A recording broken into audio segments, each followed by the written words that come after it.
All right. Why don't we go ahead and get started? Hi, everyone. Welcome to our Ask a Solar Expert webinar here in Massachusetts. My name is Amanda Barker, and I am the Clean Energy Program Coordinator here at Green Energy Consumers Alliance. And I am joined tonight by Chica, who is our Clean Energy Programs / Equisol Associate. And then we're also joined by Sam at EnergySage, who will be doing the bulk of the presentation tonight. EnergySage is really an expert on solar and helps make installation understandable and clear. So he'll be here to help answer all of your questions at the end. First off, I just wanted to let everyone know that this webinar is being recorded, and by you continuing on with the webinar, you are consenting to be recorded as well. Everyone is muted and your cameras are off, so there should be no worries there, but just so you know, anything that is put in the chat may be retained and distributed afterwards for learning purposes. Also want to go over some quick Zoom basics. So everyone is muted throughout the webinar, as I mentioned. We will be answering questions at the end of the presentation. So you can use the Q&A box, which if you hover over at the bottom of your screen, that should pop up, and feel free to pop in any questions throughout the presentation, and we'll get to them at the end. Again, this webinar is being recorded, and we will send the recording as well as the slides in a follow-up email shortly after the webinar. Lastly, if you would like to use closed captions, you can click the CC button at the bottom of your screen to enable those. So about Green Energy Consumers Alliance. We are a nonprofit that is based in both Boston, Massachusetts, and Providence, Rhode Island. And our mission is to speed a just transition to a zero carbon future. And we do that in two different ways. We have a lot of consumer-facing programs. We have a solar program, which we'll be talking about tonight. But we also have programs for electric vehicles, heat pumps, basically all of the different ways that you can decarbonize your life. And then we have a second advocacy department. We have two advocates, one for Rhode Island and one for Massachusetts. And they advocate for climate policies throughout the states, both states. And they really try and advocate for policies to help make it easier for consumers to access these clean energy technologies that we're going to be talking about tonight. So just quickly to go over today's agenda, my colleague Chica is going to talk about some of your other green electricity options. If you, by chance, solar isn't well suited for your home, there are some other options out there for you. We're also going to talk about why we recommend EnergySage when it comes to solar. We have two quick polls that we'll be asking you. First is just going to be about where you're at in your solar journey, and then what your biggest hurdle is. And then we will kick it off to Sam, who's going to be giving the main presentation tonight. We will have 10 minutes for Q&A at the end of the presentation. And I do want to mention that we have an upvote feature. So if you do see a question that someone else put in the chat that you really like, you can give it a thumbs up, and that'll move it up to the top of our agenda so we can make sure that we get to the questions that everyone shares. So with that, I will pass it off to my colleague Chica. Good evening, everyone. Thank you all so much for joining us. As Amanda mentioned, we'll be sharing other green electricity options. The first of which is to switch to green electricity through our Green Powered program. How it works is that you would sign up with your electric account number, and we would buy renewable energy to match the energy you use on your behalf. It is basically like a monthly subscription model, and it helps reduce the need for fossil fuels on the grid. And there's more information on our website for anyone who is interested at greenenergyconsumers.org/greenpowered. There are also another option set by the name of Community Choice Electricity. There are a number of communities in Massachusetts and 7 in Rhode Island, to our knowledge, that offer green electricity options. If you would like to figure out whether or not your community participates in this, you can go to the link that is listed here, info.greenenergyconsumers.org/cleanelectric. If you do not see your community listed, do not fret. You can also Google your community name followed by community choice electricity, and you might have more information pop up there. But we try to keep this as regularly updated as we can. So the link will show you the different communities that work with us. Um, and most importantly, we just want to put or not a disclaimer, but a notice out there to beware of competitive green supply offers. Competitive suppliers can use a number of shady practices to get you to sign up for their program, which is basically trying to get you to switch different suppliers under the guise of lower rates. They might target you and say your electricity rate is going up, sign up for this so that you have a lower or fixed rate. That is not always the case. We've heard many stories and we have a lot of information about competitive suppliers on our website and our blog. So we just want everyone to be as careful as possible. Um, Also, both Massachusetts and Rhode Island have laws to usher in a greener grid for everyone.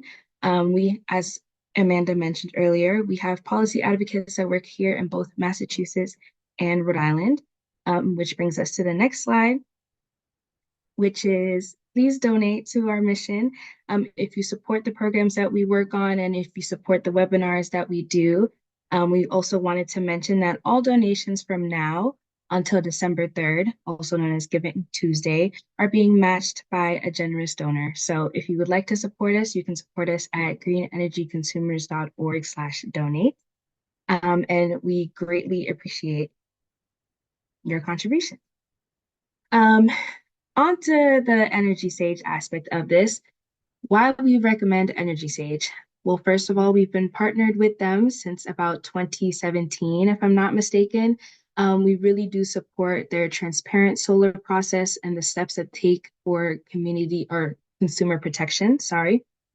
They have a competitive pricing model, which allows up to 7 quotes from pre-screened installers. You have side-by-side quote comparisons, and they are given to you anonymously, so you don't feel pressured at all.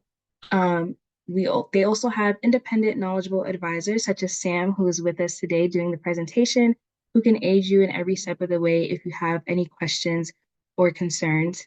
Um, they have a free and easy registration and no sales calls. They're very careful and private with your information. And we also, as I mentioned, have with them for a while and we recommend them. So if tonight you are impressed by the work that they do and want to go through EnergySage, you can go through EnergySage via our link at greenenergyconsumers.org/solar. One thing we want to note is that if you go through our link and install and register with EnergySage, we do receive a kickback that goes towards our mission, which we greatly appreciate and hope that this can all benefit you guys in some way. So we also have a couple polls for you before Sam gets into his presentation. There are 2 questions in total. The first question asks, where are you in your solar journey? And the second one asks, what is the biggest hurdle you're facing in your solar journey? So we'll give everyone a couple seconds to respond to the questions that should be popped up on your screen.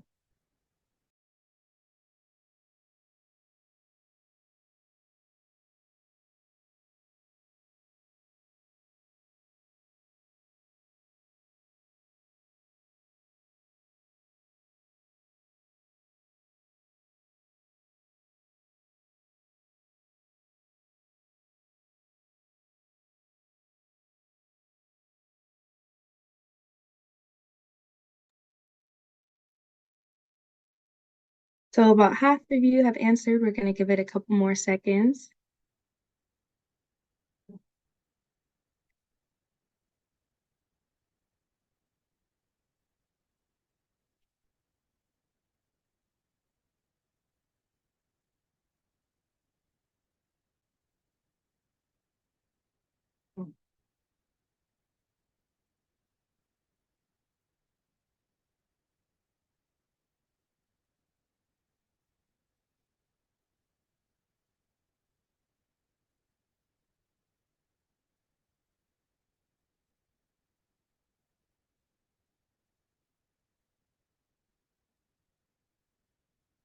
Okay, it seems like we've got a general consensus. Thank you guys, everyone, for participating.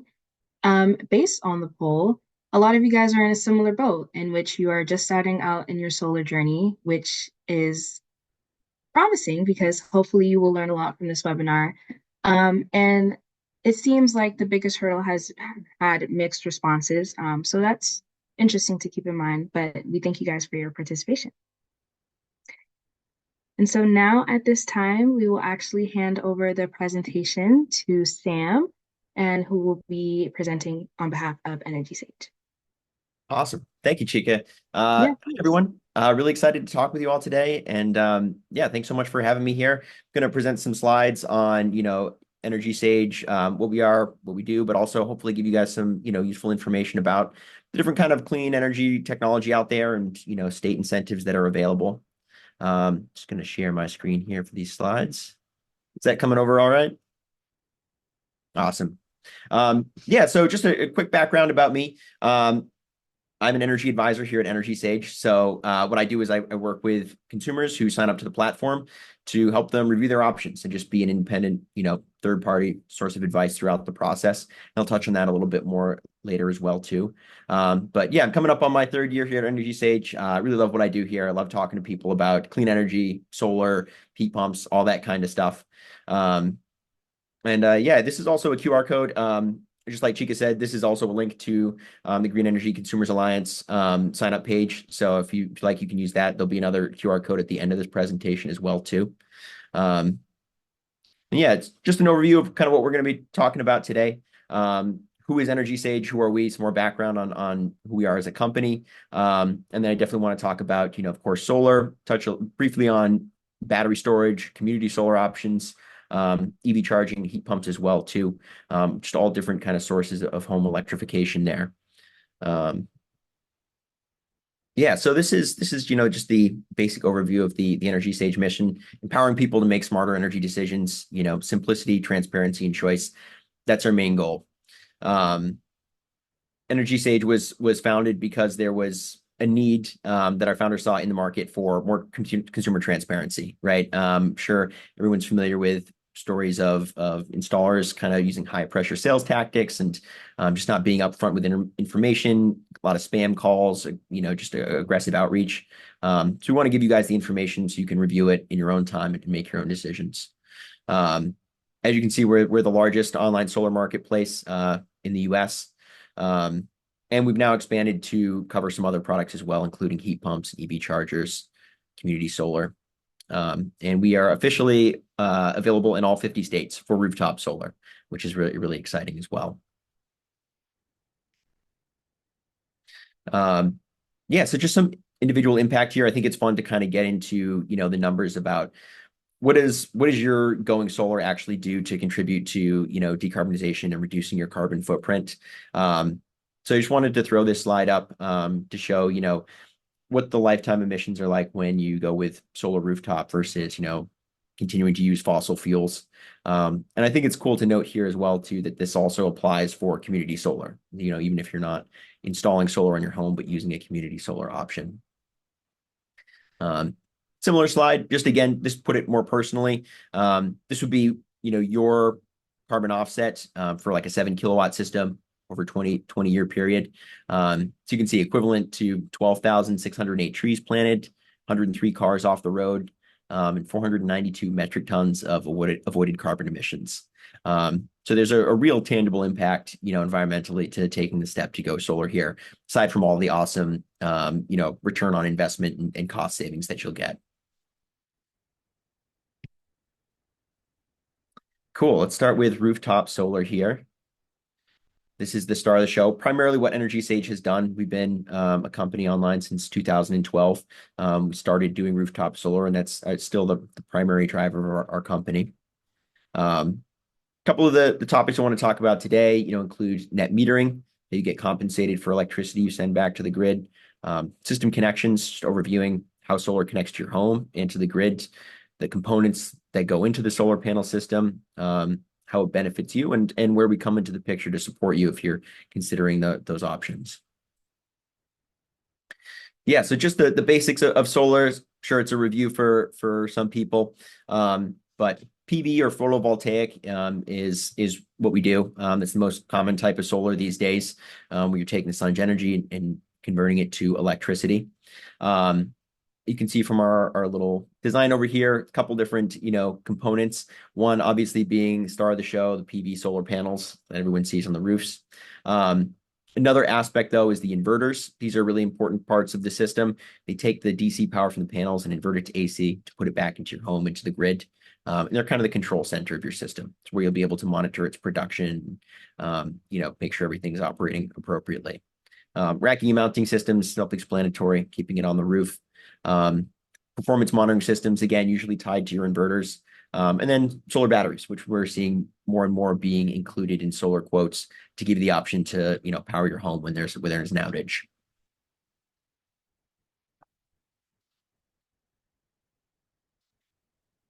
Awesome. So system connection, again, this is just showing you how all these components connect to your home and to the grid, right? So the solar panels will go to the inverters, where they're inverted to AC, which is what your home and the grid uses, AC power. From there, it goes into your home's electrical panel, so it can power the devices, the appliances in your home. But also excess power generation would go back through the meter. So especially during the day, midday, you probably will be overproducing solar, and that goes back onto the grid. And of course, conversely, at night when you're not producing, that runs the other way. And that's exactly what this slide is showing here. This is an example of what net metering is. We're lucky in Massachusetts that we have a really good net metering program. So for every kilowatt hour that you send out to your utility during the day, when you pull a kilowatt hour back from them at night, you get equally compensated for that. So it's a one-to-one exchange. So some of the benefits of going solar, for one, of course, reducing your electricity bill. Most people I talk to in Massachusetts are, really able to offset 100% of their electricity cost by going solar, because of the net metering that's available. And that has huge cost savings implications. We saw a big spike in electricity prices in the last, year or two here, the 30% jump with, National Grid, EverSource. So that has huge return on investment implications when you're looking at going solar, and making sure that you're not experiencing those continued, increases in utility rates in future years. Another economic value, increasing your property value here, typically about a 4% increase in home resale value. And then obviously, reducing your environmental impact, like we talked about, reducing your carbon footprint and supporting local jobs here in Massachusetts. EnergySage, we work with a lot of different installers, but we work with a lot of local companies as well too, primarily local installers. We don't have that many national installers on EnergySage. Yeah, so just an overview too of some. So these are the main solar incentives that would be available here in Massachusetts. The biggest one is your residential clean energy tax credit. So that's a federal incentive available to everyone nationwide. It's 30% of the total cost of going solar. So total price tag, that includes labor, permits, equipment, all of that stuff. You'll get to use that as a tax credit when you file your federal taxes. So you use it against whatever you owe. You can get back up to whatever you paid during the year in those federal taxes. And whatever you don't use, you can just roll over to the next year. You keep doing that till you've used the entire amount. So important to note, it's not an upfront rebate. You use that tax credit when you file your taxes after you've installed the solar. Another incentive there along the same lines is the Massachusetts residential energy tax credit. So same idea, it's a tax credit. This is for state taxes in Massachusetts. That's 15% of the total system install cost, up to $1,000 off your Massachusetts state income tax bill. And just a note, in difference, the federal tax credit is uncapped, so 30% of whatever the total cost is. And the last one is this net metering we talked about. Like I said, this is what allows you to cover 100% of your electricity bill, even your nighttime energy usage when the panels aren't producing, because the grid is kind of acting like a battery for you here.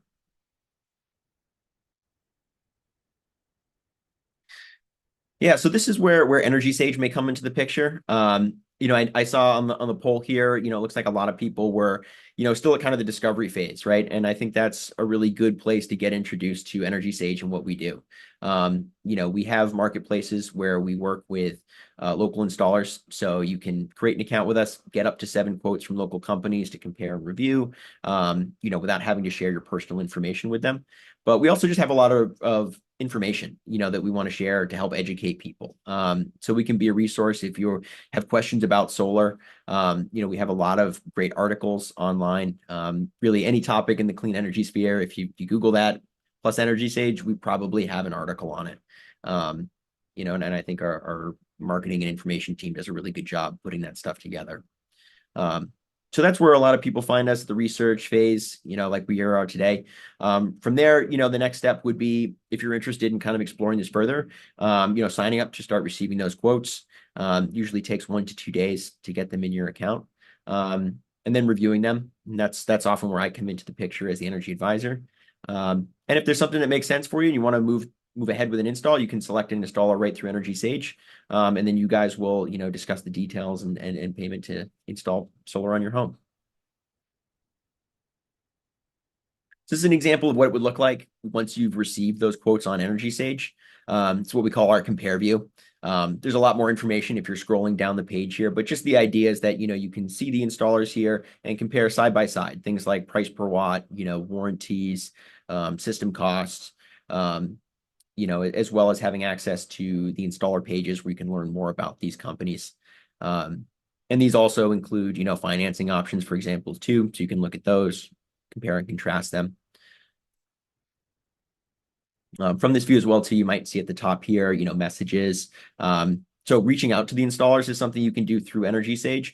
You can message them directly with questions. They love, getting back to you quickly with answers here. They're excited to talk to customers.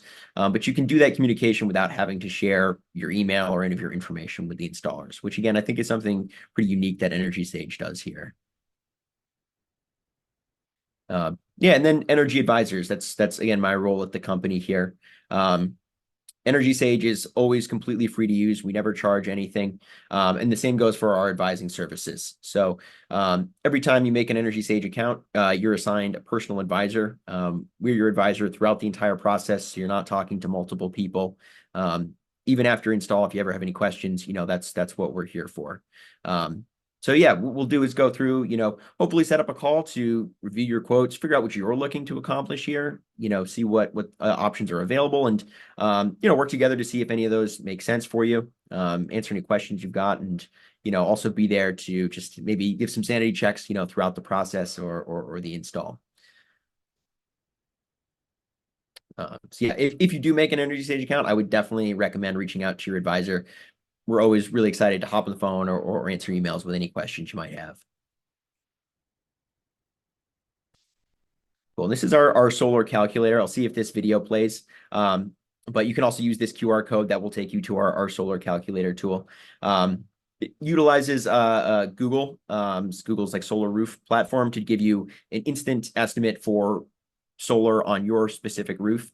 So you get a really quick snapshot of, hey, how much electricity would my roof produce and about how much would that cost in Massachusetts? So obviously it's using kind of AI. It's not 100% accurate, but I think it's a really cool baseline for getting just a general sense of what's available. So this is how you would use it. Just put in your address, select what kind of home or commercial property you're looking at, and your average monthly electricity bill. Click and drag over your roof. And yeah, from here you can see, you can look at cash financing options, lease or PPA. That's actually customized to your electricity bill.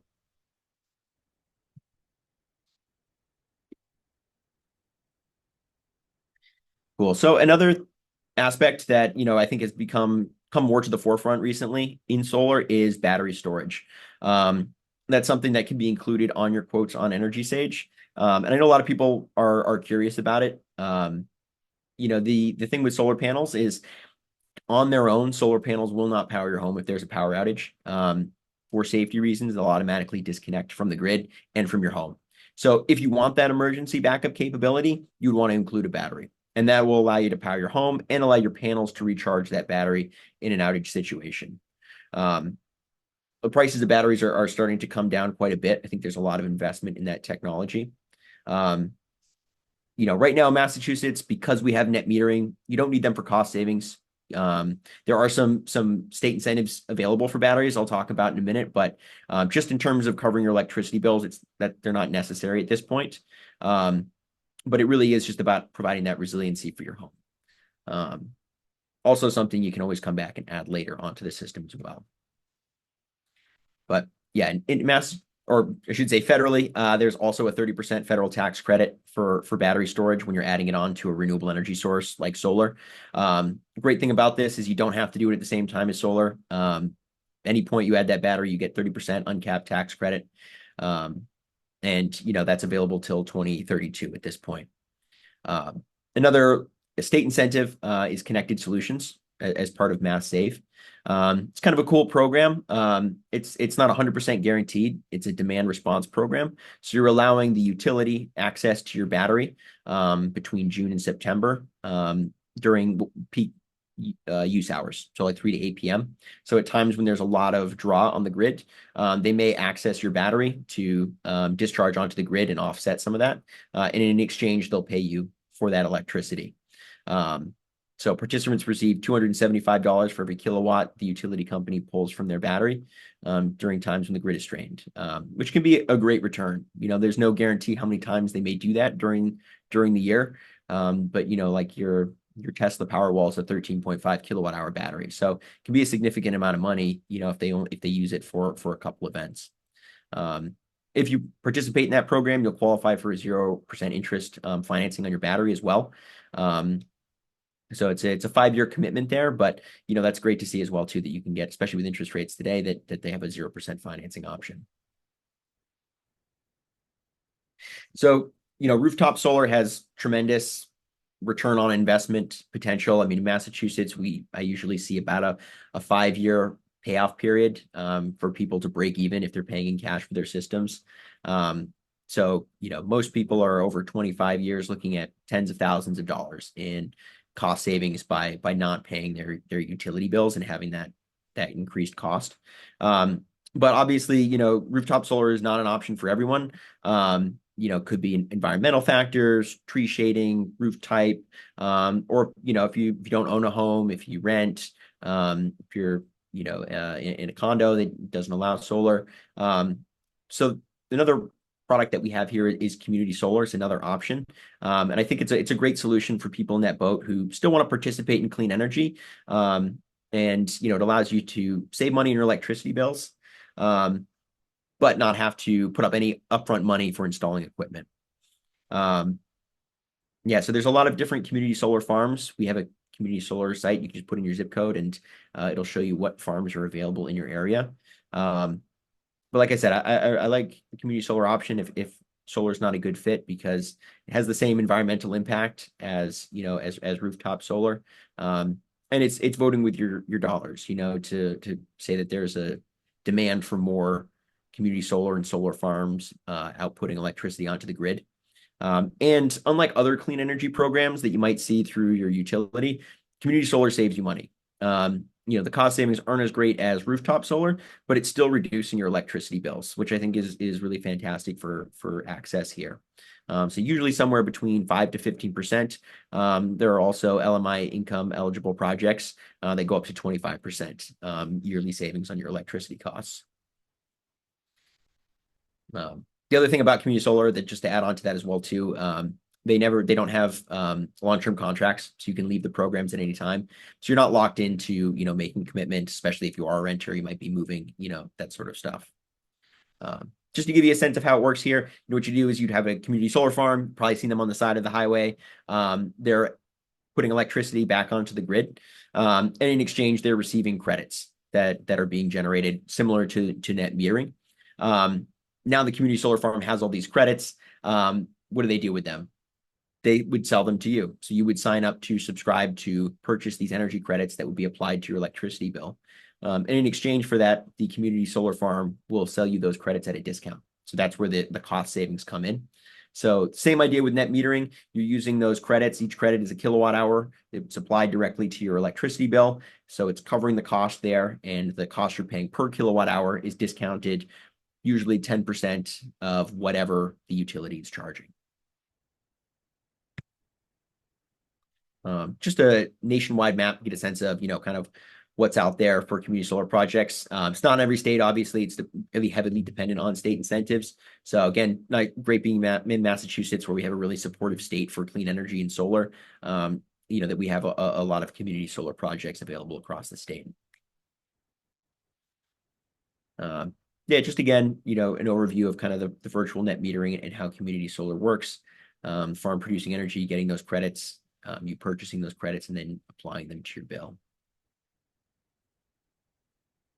This is what it would look like if you go to EnergySage and you check out our community solar page. So if you put in your zip code, it will pull up all these projects that are available to you. Just select which utility you use, Eversource or National Grid is the two main ones for community solar. But then you'll see, several projects pull up and you'll be eligible for all of them. It may not all be super close to you, but because they're all in the same grid network, that you can sign up to join all of them here. Click details, you can see more about the projects. And if you want to get started, just click get started, and it's pretty quick to move forward with the sign up. Again, too, if you have more questions about this, if you're checking it out, I would definitely encourage you to reach out to the advisors. You can see right at the bottom of that page, we have schedule a call. You can reach out to us, and we're happy to explain it more depth and kind of walk through what the options are out there and what moving forward would look like.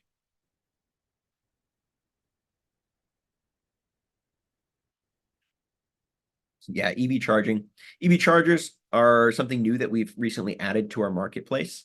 Obviously with more EVs becoming more prevalent, combining that with solar is a huge cost saving advantage.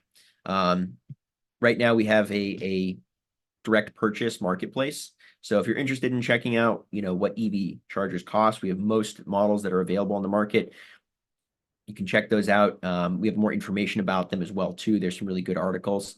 But as you can see, there's a lot of different types, fast charging, normal charging, fixed amp, hardwired. So depending on your vehicle and what you're looking for, we've got some options for you to look through there. Yeah, just some more information about, EVs. Typical EV in real world has about a 218 mile an hour range. The average American drives about 40 miles per day. And so for solar or just energy usage, what that usually equates to is about 3,000 kilowatt hours per year in extra energy usage that an EV would take. So, if you're looking to add that onto your home, obviously having solar to cover those 3,000 kilowatt hours is a huge amount of cost savings for you.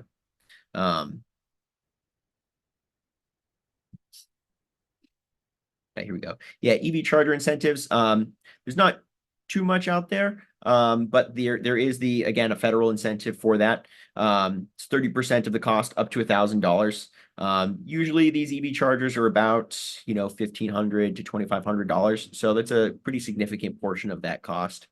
There is some state incentives, not for residential only, but there is a multi-unit dwelling and educational campus charging incentive, which I thought might be applicable. And so that can cover up to 60% of the cost as well, too. Great. Heat pumps. Heat pumps are something that are becoming a lot more prevalent in the US. Probably if they're not already on your radar, or you probably heard about them recently. I know they've been widely used in Europe and other countries for a long time. But we're seeing a lot more adoption in the United States in the last couple of years. And there's been a lot of advancements in heat pump technology. What a heat pump is an electric HVAC system, HVAC. So think of it like a central air conditioner, but not only does it cool, it also heats. It's an air conditioner that runs both ways. There's a couple different ways to do it. You can do it like a central AC with ducts, or you can do it without ducts to put those we call mini splits, which is what you see in this picture here in your home. But they're very efficient. So they're really cost effective here, especially compared to other types of heating like that we see commonly in Massachusetts, like oil or electric baseboard. And being electric, they pair really well with solar. Yeah, just some of the benefits of heat pumps. Year-round comfort. The kind of heat they provide is really nice. It's just moderate warm air. But they also, are great if you don't have central AC, giving you that humidity control and cooling as well too. So being able to bundle both of those for your whole home is great. Um, Typically saving on energy bills, like I said, especially if you're switching from more expensive forms of heating, like truck fuel, oil and propane, or electric baseboard. Um, they'll add to your property value, make your home more energy efficient. And they're good for the environment. The last thing too is there's some awesome incentives I'll talk about, but Massachusetts has a really strong heat pump incentive program. Yeah, before I get into these incentives too, just to talk about our heat pump marketplace, very similar to solar. So again, go to EnergySage if you're interested, check it out. We'll connect you with some local heat pump installers. And from there, you can request them to come out to your home, put together a quote for you, and then upload that to EnergySage. We have advisor support for that as well too. So you can compare those options, see what's available out there and decide if you want to move forward with the heat pump install or not. So the incentives here, again, a federal tax credit. It's 30%, but capped at $2,000. But I think the really big incentive here is the Massachusetts one through Mass Save. There's two kinds of heat pump rebates. So a whole home rebate is potentially the largest. It's up to $10,000, and that's a rebate. So that's a check that you would receive, off the cost of purchase. The catch here is to qualify for that, you need to fully disable or remove your existing heating system. So, committing to completely using that heat pump for heating and cooling. If that's not something you're looking for, you're looking to just supplement your heating and cooling with heat pumps, you can still get a great rebate. So the partial home rebate would be $1,500 per ton of installed heat pump capacity. And you can get up to $10,000 on that, depending on how many tons of, heat pumps you're installing. And with that, you don't have to remove your existing heating source. In addition to that, through the Mass Save program, there's what's called the heat loan. It's a 0% interest, 7-year loan for up to $50,000 on a heat pump. And that includes another $25,000 or $25,000 on weatherization. So it could be, insulation, windows, anything like that to make the home more efficient.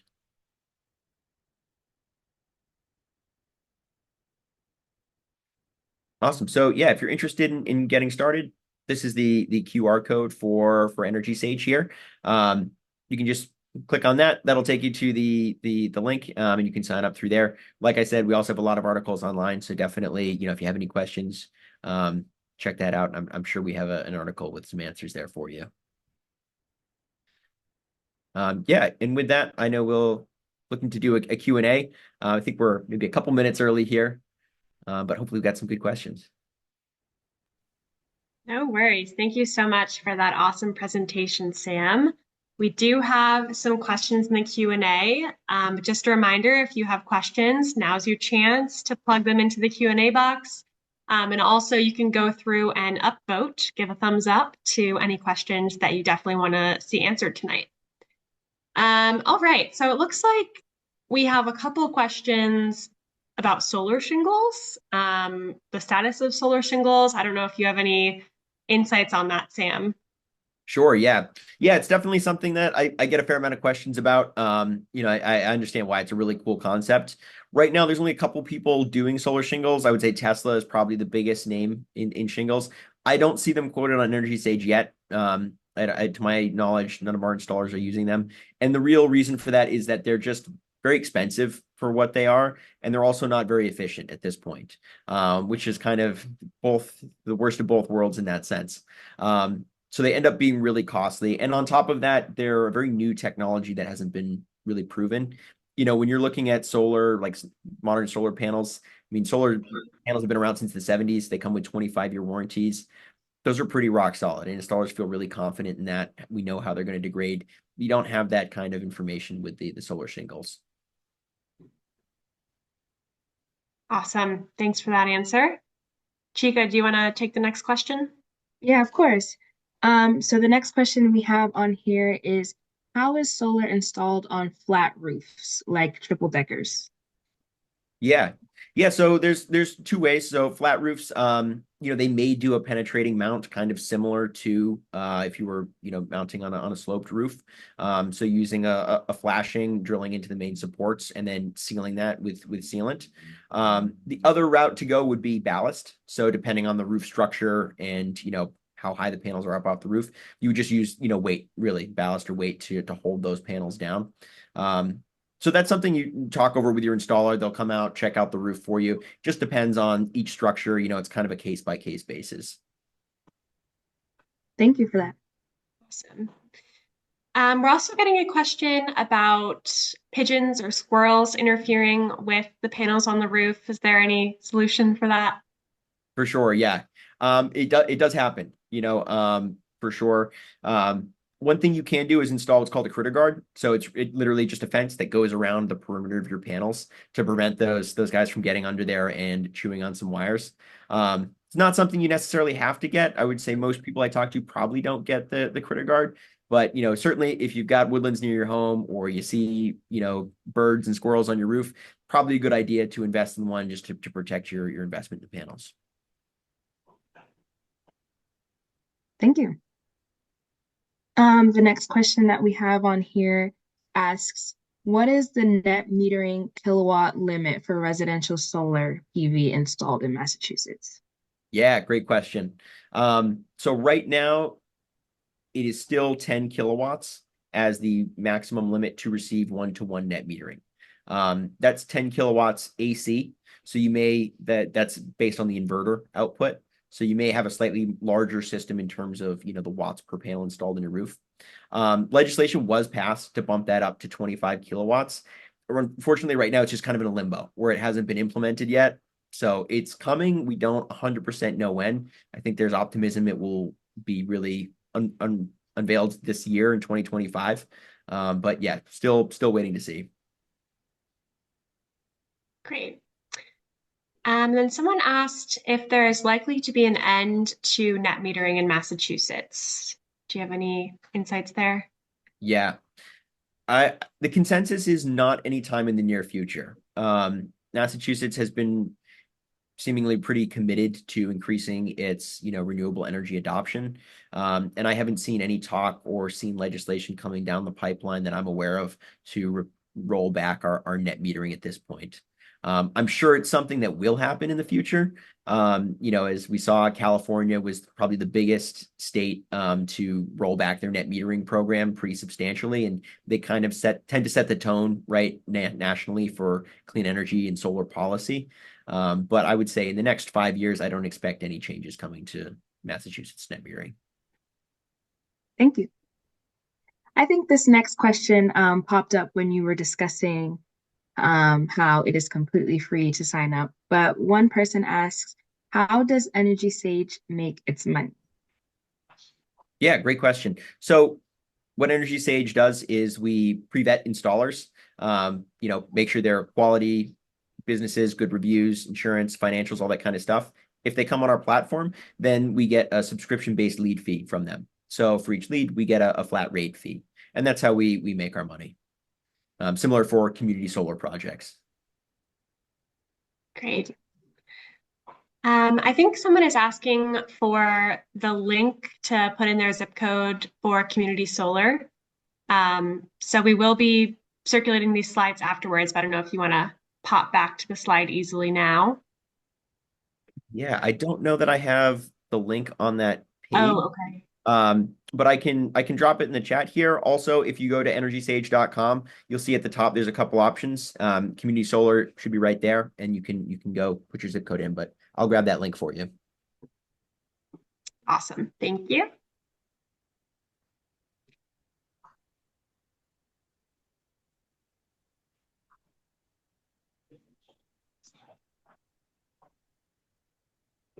I'll give you a second. One sec. Yeah.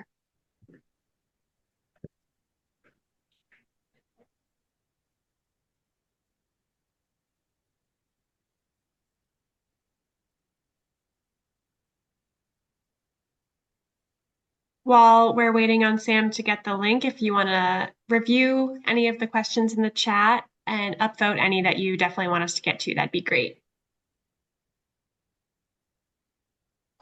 Okay, here we go. Sorry, the bar with the everyone's faces was above the URL, so I was trying to work that out. Um,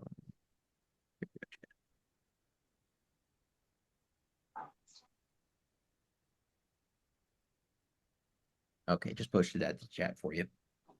Awesome.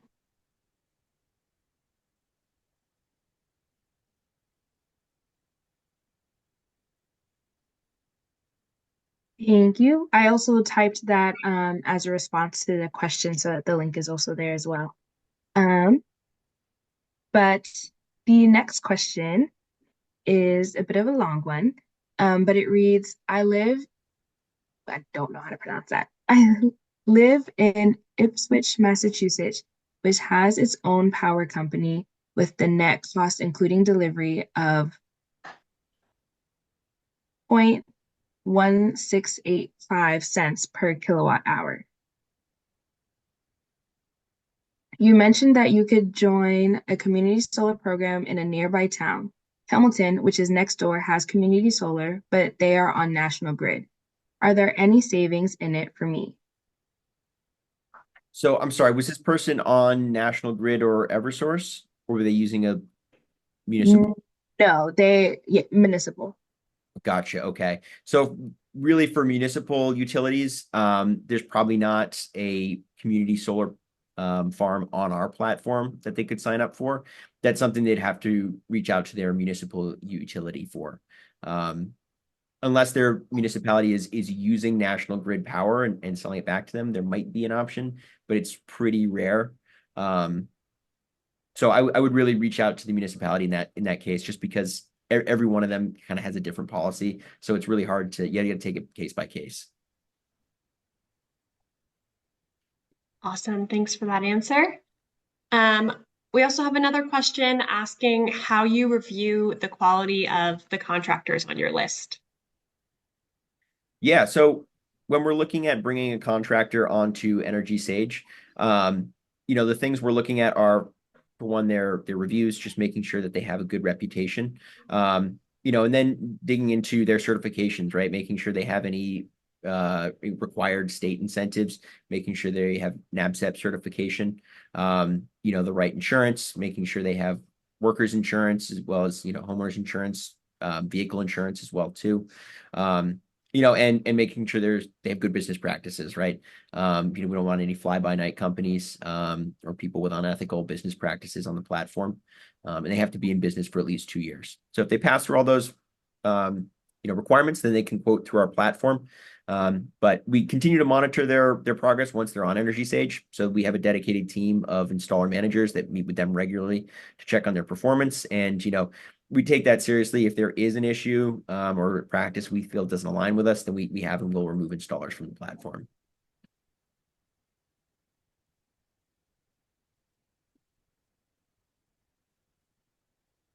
Thank you. Awesome.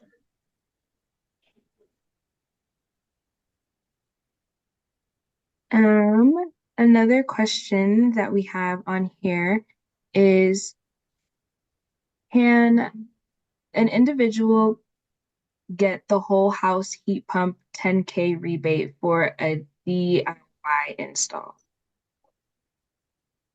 I do not believe so, because through the Mass Save program, you have to use an approved Mass Save heat pump installer.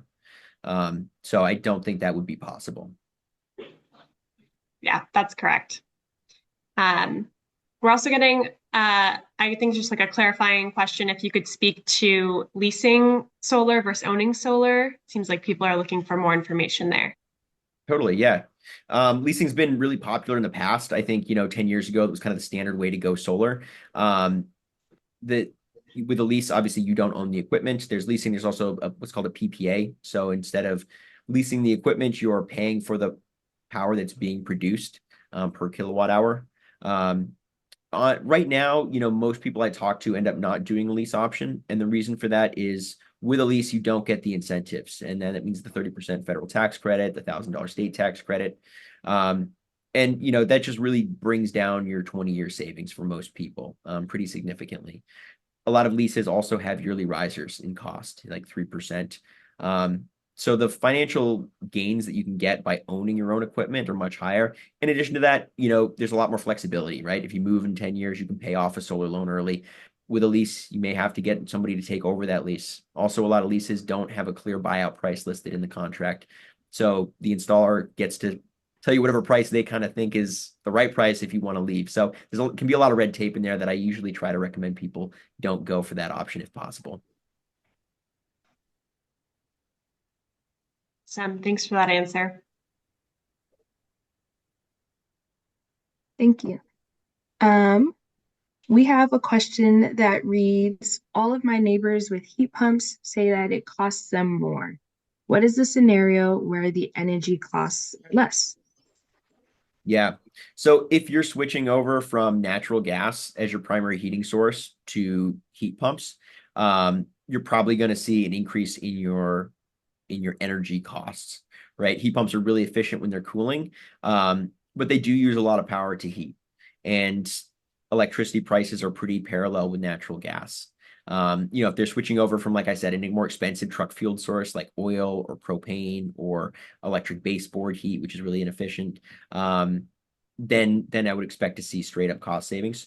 So to really get the cost savings for heat pumps, if they're your primary source of heating, you'd want to combine it with solar, right? Turn your roof into your own power generator to generate that free electricity and use that to heat and cool your home. Awesome. Thanks for that answer. We're also getting a question about how efficient are the newest solar panels, and will they continue to improve? Yeah. So top tier panel that I would see today, I would say is about 22.7% efficient, which doesn't sound impressive, right? If you're not following it, but from where we're coming from, 10 years ago, it was probably at like 10% efficiency. Even 4 years ago, they were on average like 18, 19% efficient. So there's been a big jump in efficiency of panels, as well as the degradation rate. So that same 22.5% efficient panel is warranted per year to be at a minimum 92% of its output capacity at year 25. So there's really robust warranties for long-term production. You can imagine if it's at over 90% output at year 25, year 35, 40, still outputting at a really high level. Sorry, was there the second part to that question?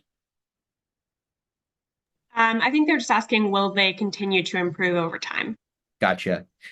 Absolutely, I'm sure. I think right now we've seen a little bit of a plateau. I don't expect any new groundbreaking technology to hit the market in terms of panels. Most of those R&D dollars are going to batteries at this point. Thank you. We have a question here that reads, are you seeing more capabilities for trees/compatibility at south orientation and non-southern facing? So more ways to combat shading from trees for homes that have shading or don't have south-facing roofs? I'm not really sure. I think I think that's that's the gist. So yeah. So yes and no, right? I mean, at some point, if you really have substantial shading on your roof, you got to look at either tree removal or tree trimming to make solar make sense for you. But certainly not having, exclusively south-facing roofs doesn't mean you can't go solar. Most people in Massachusetts don't have perfectly south-facing roofs. We have a lot of older homes as well too, so multiple roof faces. But east and west is still really efficient for solar. North, you want to try to avoid if possible.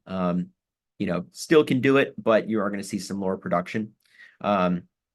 But yeah, compared to where technology was 10 years ago, things like microinverters that make panels function individually with each other do a good job of combating potential loss from shading. Traditionally, panels used to be wired in a series. So think of like Christmas lights, right? If one bulb goes out, the whole string goes out. With the same idea with panels, and we've gotten around that problem. Awesome. We are being asked a question by someone who lives in a multifamily home, and they're asking if there are constraints on installing solar on the roof by law, or is it up to the condo residents to decide? So I'm not clear if they're renting or if they own their unit. I don't know if you have thoughts there. Sure, yeah. I mean, for both situations, we can talk about I talked to a lot of people that are in multifamily and installing solar. If you're looking into doing it personally, it comes down to who has ownership over the roof, right? So if you have roof rights, then you can install solar. If it's a shared ownership, but you both own the building, then you just need consensus and agreement among all the parties there. If you're renting, that would be up to the owner, your leaseholder. But you can still sign up for community solar. As long as you have an electricity bill, you can participate in the community solar program. And there's no federal or state, regulations prohibiting you from going solar in a multifamily. You still get all the incentives, tax credits, and such. Thank you. That's great. So our next question here is related to heat pumps. Someone asked, Are do you have any experience finding that contractors are inflating prices because of rebates? Seems like lots of heat pump estimates come in really high, which causes the individual to wonder if contractors are factoring in rebates into their estimates. Yeah. I mean, I'm sure that goes on. And, sometimes you do see estimates that are really high. It's one of the advantages of EnergySage, because getting multiple quotes and competing quotes is going to create some competition in the market for your business. And if installers know that they're competing with other companies, there's an incentive there for them to kind of lead with their best foot forward. So yeah, I've seen it happen before, and in those cases, it's would say, hey, one of these quotes is twice as much as the other. The equipment is comparable. Let's go with installer B and get you a better value. Great, thanks for that answer.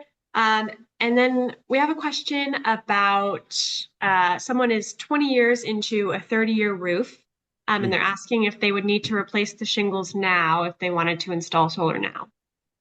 Yeah. Every roof would be different in that situation. You would definitely want the installer to take a look at it, maybe have a roofer as well too, right? If you've got 10 years left on your roof, like I said, the average break-even period for solar in Massachusetts is like 5 to 6 years. So if you have a 20-year roof that looks to be in really good condition, you're not having any issues, I think you're fine to put solar up there, right? No need to cut short your roof's lifespan. By the time you're looking to replace that roof, you've already made back your money, plus probably again tens of thousands of dollars, on avoided electricity bills. But if it is something that you do need to replace, it looks like it, signs of aging, installers can help you do that. They can provide quotes as well, competing quotes, so they can bundle that up with the solar, and you can include that in your financing as well. Awesome. Well, thank you so much, everyone, for your great questions. We are right at 8 o'clock, so we're going to end it there. Really big thanks to you, Sam, for joining us tonight. And as I said at the beginning, we will be sending out the recording and the slides shortly. So be on the lookout for that and have a good night. Thanks, everyone. Everyone, thank you.